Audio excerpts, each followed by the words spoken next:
Look, you, I don't want any trouble from you here. We got you cold for breaking and entering, and I could put you in jail and keep you there forever if I wanted to. You'd be an awful sorry guy if you did, Sergeant Heath. You coop me up before I get a chance to talk to the district attorney, and you'll be awful unhappy. The district attorney's got nothing to do with this case. You broke into a joint, we caught you, and we're going to send you up. But you did send for Mr. Markham, didn't you, Heath? Yeah, I sent for him, only he ain't going to be happy being brought down here unless you got a good reason. I got a great reason. Wait till he hears what it is. Hello, Heath. Oh, hi, Mr. Markham.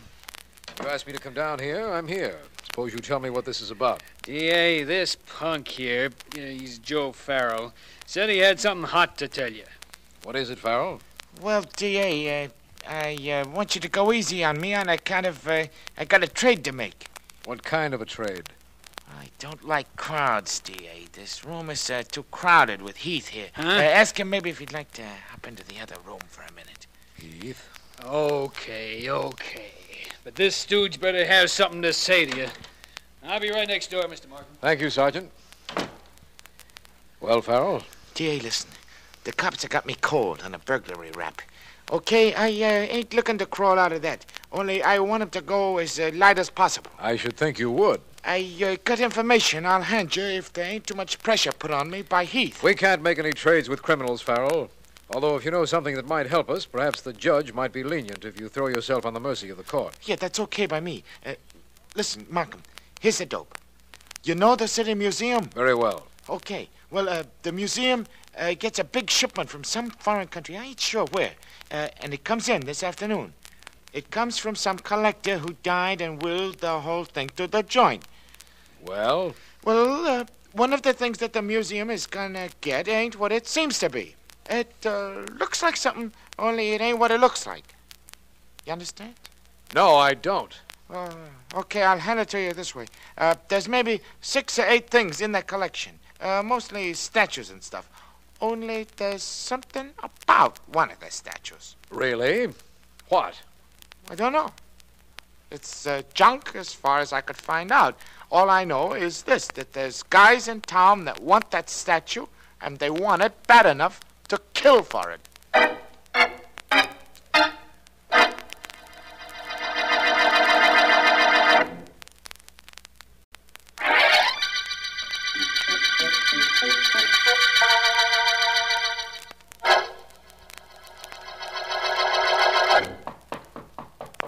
Come in.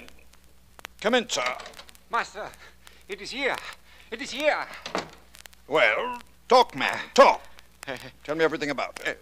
Mr. Peters, I wait in the museum until the crates are open. I see it with my own eyes. It is here, Master. The bungee, the idol my tribe worshipped. We will get from the museum, no? 3 years I've trailed that statue from one end of the globe to the other. Now it is within reach. The bungee... Sit down, Ringo, sit down. Yes, Master. We make plans to get the bungee. Careful plans, Ringai. The most careful plans man ever made. This is the high point in my entire life. Understand that? Nothing must go wrong. We will plan well, carefully, and quickly. It is good. Soon my tribe will be at peace within themselves. Soon I bring back to them the bungee. Tonight, we will get it, Ringai. Right now, I'm sure I'm going to need this. What you get from the drawer, Master? This. Ringai, the bungee is 1,000 years old. Stolen from your country. Yes. I will return this ancient masterpiece to your people, Ringai. But to do that, it is quite possible that I will need this very modern weapon. This automatic pistol.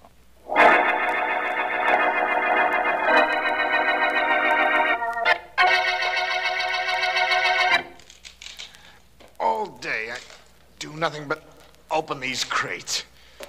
I'm supposed to be the curator in this museum, and all day What are you doing here? Excuse me, Mr. Jasper. You are Mr. Jasper? Yeah, sure, my name is Jasper. Who are you? What are you doing in the museum? No one's allowed in here at this hour. I've done a lot of things in my life that no one has been allowed to do, Mr. Jasper. My name is Carter, Enid Carter. Well? I want that statue in the corner. That ugly copper thing. the bungee. I'm sorry, it's not for sale. And you've got to leave here, Miss Carter. Regulations. I have no interest in regulations. I want that statue, do you understand? It's thousands of years old. It's been worshipped by generations of natives. I must have it for my collection. I'm sorry, Miss Carter. There's nothing I can do for you. I can't sell it to you. It just isn't for sale. And you'll have to leave here now. I've got to get the rest of this stuff uncrated before I can go to bed. And I'm tired. Listen, Mr. Jasper, listen closely. I want that statue, the bungee. I must have it. I'll pay you for it. More money than you've ever seen in your whole life. I don't know why everybody wants the bungee. It's only an ugly piece of copper. Who else wants it? Tell me, man, who else was here asking about the bungee? A fellow named Peters called up on the phone about it a little while ago. You know him? He mustn't have it. Whatever you do, you mustn't sell it to him. Miss Carter, I can't sell it to anybody. It belongs to the museum, and the museum has decided it is not for sale. I don't care what the museum has decided. I'm going to have that statue before Mr. Peters or anyone else gets it. I'm going to have it, and I'd just like to see anyone stand in the way of my getting it.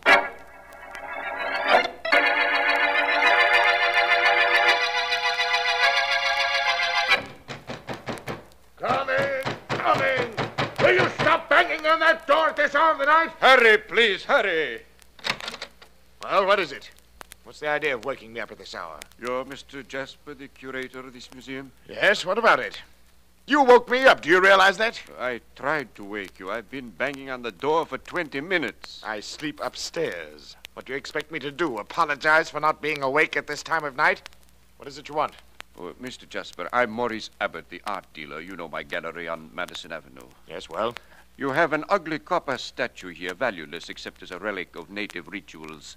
I want that statue. You mean the bungee? That is correct. I just heard it arrive today, and I came down here to make a deal with you. I don't make any deals, Mr. Abbott, and you can't buy the bungee in any event. It isn't for sale, and you're the third person tonight who's tried to buy it. I'll offer you more than they did. I'll top their best bid. Look, please, go away and let me sleep. The bungee is not for sale. At least let me look at it. Let me see it. Go away. Good night, Mr. Abbott. Come around in the morning when the museum will be open. Don't close this door on me. I want to talk to you, Mr. Jasper. Not tonight anymore, you don't. I'm going to bed. Going to bed, you see. I trust his sleep is not interrupted.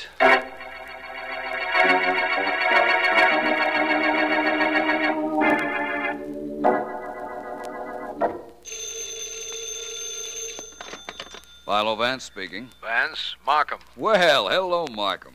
I've been wondering when I'd hear from you. This isn't a social call, Vance. The way I feel about you, Markham, and about your job as district attorney makes it questionable to me whether I prefer your social or professional calls. That's quite complimentary, Vance. Perhaps the purpose of this call might return that compliment. There's been a murder down at the City Museum, and we need help. Delighted that you do, Markham. Who was killed? Well, Vance, it seems that a native idol was delivered to the City Museum yesterday afternoon. Uh-huh. The curator of the museum, a Mr. Jasper, had reported an art dealer named Abbott unusually interested in it. Yes, go on, Markham. The statue was called the bungee, a small copper figure. Sometime during the night, an art collector named Enid Carter was found murdered near the statue. Enid Carter, not the social registrite. The same, Vance. She was shot to death.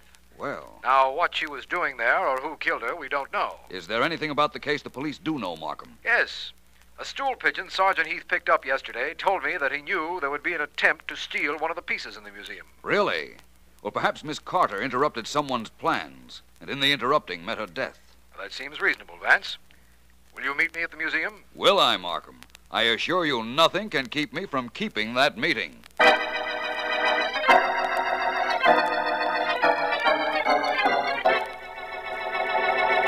Come right into this room, please, Mr. Jasper. Mr. Vance would like to talk to you. Yes, Mr. Markham, of course.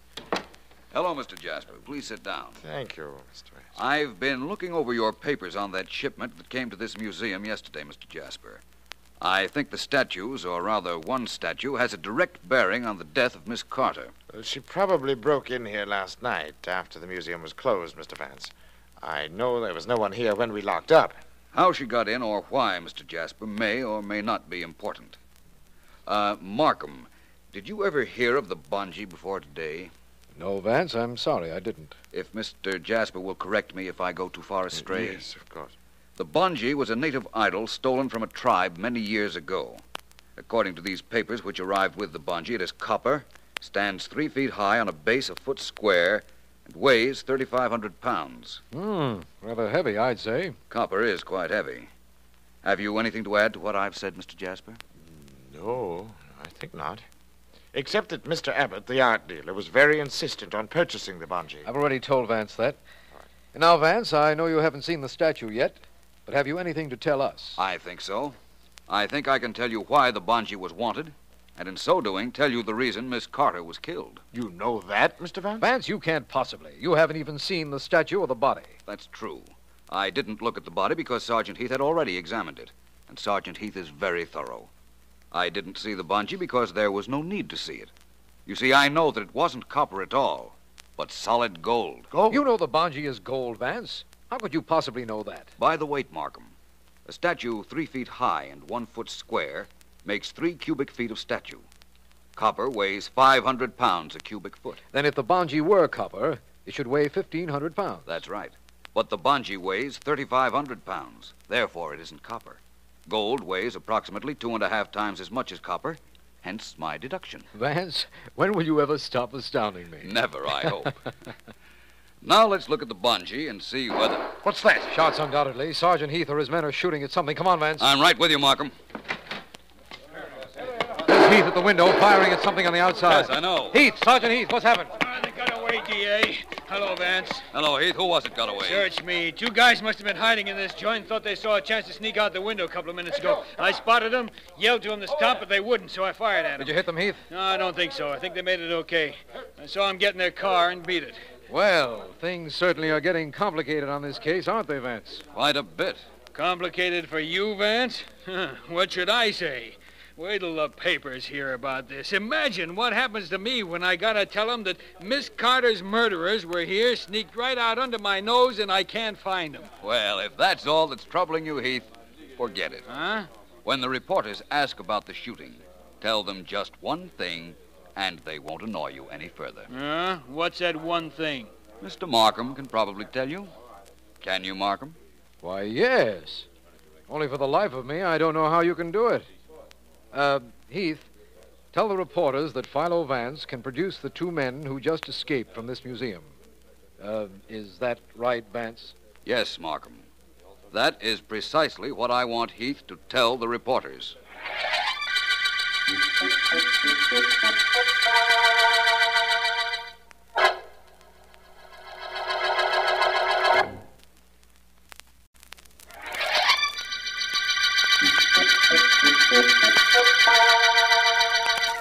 This is District Attorney Markham. The Ido Murder Case began before there was a murder. It seems that several people, among them Maurice Abbott, an art dealer, and Enid Carter, wanted the bungee, a native idol supposed to be copper, but which actually is gold. Philo Vance reasoned it was gold, and subsequent tests proved him right. After Miss Carter was found dead, 2 men were seen fleeing from the museum, and Vance announced that he would produce them despite the fact that he hadn't even seen them. Only Vance could possibly make a statement like that. And it is some time later, when he has gone to his office. Vance and his secretary... Read it again, will you please, Miss Deering? What's the matter, Vance? My diction bad or my voice so pleasant you just like to hear it? I'd like to be absolutely certain of what the newspaper says, that's all. No criticism, no compliment. That's my boss. Okay, here we go. Just the headline and the subhead will do. Right. It says, police say Philo Vance can produce mystery men. Subhead, famous private investigator believed to know identity of 2 men who fled from City Museum in hail of shots. Period. More? No, that ought to be quite sufficient, thank you. Vance, since when have you become mysterious? If you knew who those men were, why didn't you tell Mr. Markham? They're probably the same men who killed Miss Carter. Possibly. Well, then why don't you tell who they are? I never said I knew who they were, Miss Deering. I said I could produce them, and I can. In fact, I think they'll produce themselves right here in my office. I'd like to bet they don't. That's off. It wouldn't surprise me if those were the 2 men, Miss Deering. Let them in, please. I'll be in my private office. I'll do it. Only I have a hunch I'm going to be sorry. Forgive me, my dear, but this is the office of Philo Vance. Yes, it is. Come in, please. Thank you. Come, Ringo. Yes, master. My dear, I must see Mr. Vance. Is he in? He's not only in, but unless I'm mistaken, he's expecting you. Go right into his private office. Go right in. Thank you, my dear. Thank you very much. Oh, it's all quite all right. All part of a day's work. Wait out here, Ringo. I shan't be long. Yes, master. Hey, you're not going to leave him out here with me. I assure you, my dear, you're quite safe. Wait for me, Ringo. Yes, master. Mr. Vance? Come in, sir. Mr. Vance, you know me, sir? I know who you are. Perhaps the formalities of an introduction might be in order, though. Please sit down. Thank you, sir. Thank you. Mr. Vance, I am Jonathan Peters, world traveler, lecturer. Authority on native art. I know of you, Mr. Peters. Thank you, sir. Thank you. Mr. Vance, according to the newspapers, you knew it was I who was seen fleeing from the City Museum early today. I've come to ask you, sir, to implore you not to reveal my identity. You realize that a young lady was murdered in the museum you were seen leaving? I had nothing to do with her death, I assure you, sir. And I have here my personal check made out to you for $25,000. The check would be in lieu of my not revealing your identity to the police. Exactly. For the sake of your conscience, you might know that my friend and I did not kill Miss Carter. We were in the museum to see the bungee, and then she was shot. But the alarm was sounded so soon. The officer on the street came in so quickly we could not escape. We waited our chance and tried to get out while you were in the museum. Apparently, you saw us. We'll let it go at that. Your story may or may not be correct. But tell me something, Mr. Peters. Do you know the history of the bungee? Of course I do, sir. It was stolen many years ago from a native tribe. I have pledged to return it to the natives, one of whom accompanied me here. That's the only story you know about it. Precisely, sir. The only one. The fact that it's supposed to be copper but is actually solid gold means nothing to you? You know that, sir? You're a brilliant man, Mr. Vance. I'm brilliant enough to telephone the police and have them take you in, Mr. Peters. Put down that phone, Mr. Vance. Put it down. Please, sir. Excellent backing you have for your instructions, Mr. Peters. This gun, obvious, but like myself, Mr. Vance, purposeful. Helps me get into places and, as now, out of them. Please don't move, sir. I'm sorry to have to leave like this, but before I go, I beg you to reconsider calling the police. It will necessitate a return visit to you from my friend, this gun, and to me. You're a clever man, Mr. Vance. Be a smart one, sir, I beg of you. Do not call the police.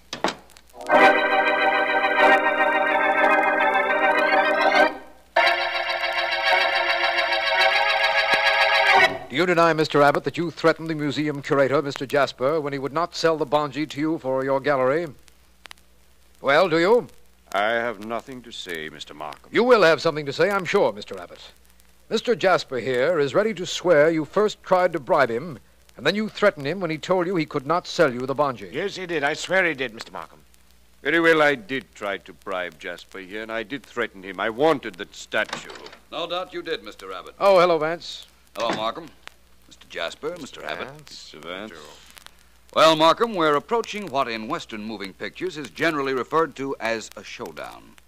You see, I know who murdered Miss Carter and why Mr. Abbott's interest in the bungee was so acute. You're not going to frame me for this. You're not... Grab him, Jasper. You nearest him. Let go of me. I'm coming to help. Hold on to it. Hey, you... Now, Mr. Abbott, I think you'd better be better off sitting down and telling us all about this before Vance does. Feel like talking, Mr. Abbott? No, I don't, and I never will.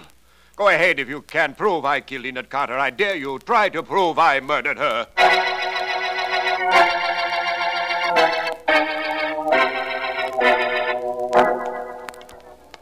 Well, Vance, that's the City Museum right ahead of us. Yes, it is.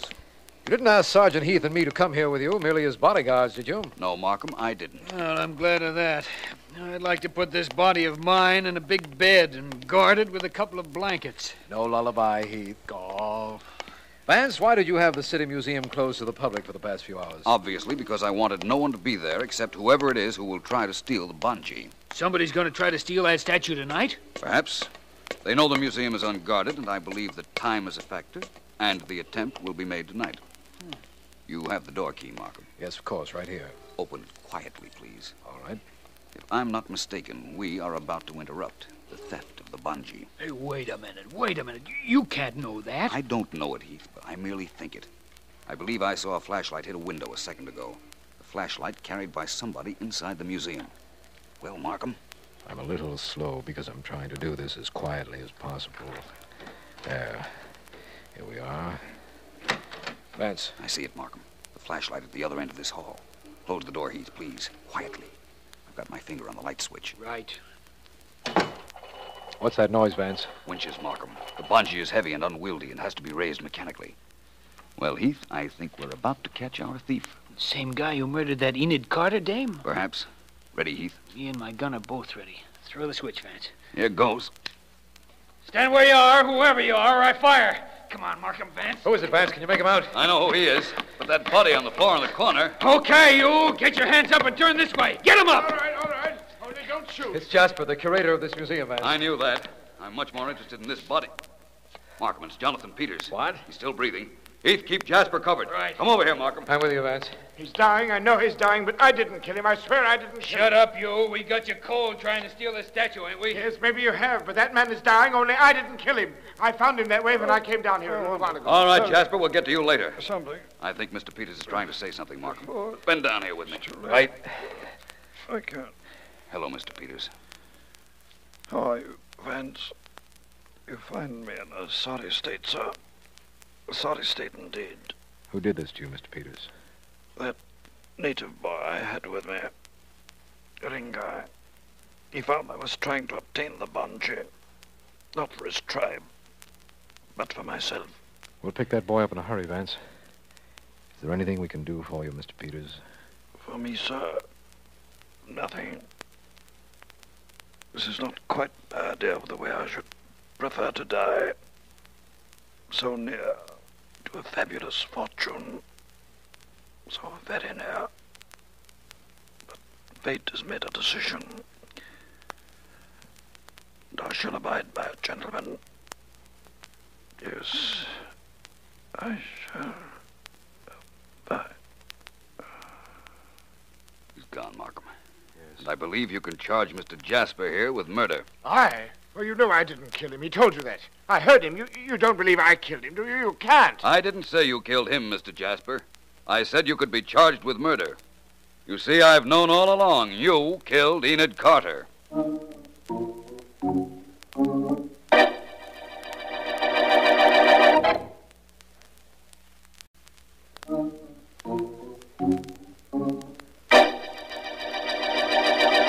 Look, Vance, if you think I'm going to ask you a single question, you're nuts. Very well, Sergeant Heath. Suppose we leave it at that. Now, wait a minute. Just 1 minute and maybe one question.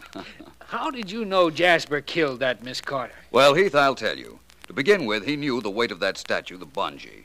Knowing it, he knew it wasn't copper, but gold.